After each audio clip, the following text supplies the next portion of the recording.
ओडिशा गभीर समुद्र मत्स्य मिशन एवं ओडिशा चिंगुड़ी मिशन राज्यस्तरीय अंशीदार परामर्श कर्मशाला अनुष्ठित। सामुद्रिक मत्स्य उत्पादन एवं चिंगुड़ी रप्तानी हब हेब ओडिशा। मत्स्य और प्राणी संपद विकास विभाग आनुकूल्य स्थानीय एक घरोई होटेल ठारे ओडिशा गभीर समुद्र मत्स्य मिशन एवं ओडिशा चिंगुड़ी मिशन शीर्षक राज्यस्तरीय अंशीदार परामर्श कर्मशाला अनुष्ठित हो जाइछि। मत्स्य और प्राणी संपद विकास मंत्री श्री गोकुलानंद मल्लिक यार उद्घाटन करी कहिसंती राज्य सरकार एही दुईटी जाक मिशन को सफल करबा पई प्रतिबद्ध अछंती।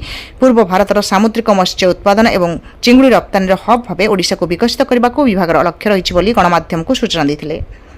मंत्री श्री मल्लिक कहिथिले जे ओडिशा को एक प्रमुख ब्लू इकोनोमी तथा नील अर्थनीति अभिवृद्धि केन्द्र भाव गढ़ी तोलाଯିବ। ओडिशा गभीर समुद्र मत्स्य मिशन जरिया बंगोपसागर में गभीर एवं दूर समुद्र मत्स्य संपद विनियोग हेब।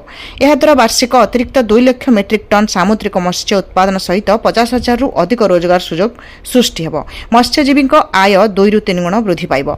2036 सुधा वार्षिक सामुद्रिक रप्तानी आय 5,000 कोटी को वृद्धि पाइब बोली मंत्री श्री मल्लिक कहिथिले। आगामी 5 वर्ष मध्य 150टी नूतन गभीर समुद्र जहाज निर्माण, 500टी यांत्रिक डंगार आधुनिकरण, पारादीप, धामरा, चांदीपुर एवं अस्तरंग भली मत्स्य बंदरर विश्वस्तरीय उन्नतीकरण, 103टी मत्स्य अवतरण केन्द्रर भित्तिभूमि विकास पाई लक्ष्य रहिछि बोली मंत्री श्री मल्लिक गणमाध्यम को सूचना दैथिले।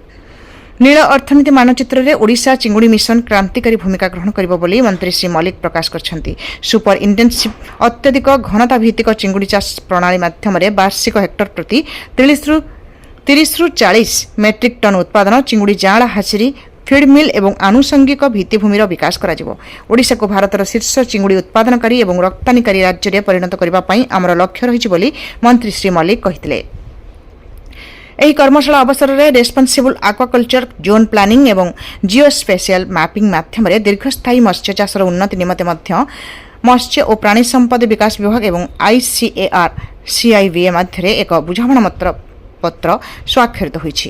कर्मशालार उद्घाटनी अधिवेशन में अन्यतम अतिथि भाव मत्स्य और प्राणी संपद विकास विभाग आयुक्त तथा सचिव श्री प्रेमचंद्र चौधरी दुईटी जाक मिशन आभिमुख्य बाबद विशद भाव उपस्थापन करथिले। मत्स्य निर्देशक श्री सिद्धार्थ दास स्वागत अभिभाषण प्रदान करथिबा बेले मत्स्य विभाग अतिरिक्त निर्देशक वैषयिक श्री सुब्रत दास धन्यवाद अर्पण करथिले। भारत सरकार मत्स्य विभाग ICAR अनुष्ठान वैज्ञानिक और विशेषज्ञ माने एवं जातीय मत्स्य विकास बोर्डर वरिष्ठ अधिकारी जोगदे पोषण सुरक्षा जीविका रोजगार एवं रप्तानी आय वृद्धि में ओडिशा गभीर समुद्र मत्स्य मिशन एवं ओडिशा चिंगुड़ी मिशन एक माइल खुंट हेब बोली मत व्यक्त करथिले। मोट 5टी अधिवेशन आयोजित होइथिबा बेले एही कर्मशाला रे देशर विभिन्न प्रांतरू अंशीदार माने जोगदे सेमानक गठनमूलक मत उपस्थापन करथिले। समृद्ध ओडिशारू रजत महापात्रक रिपोर्ट।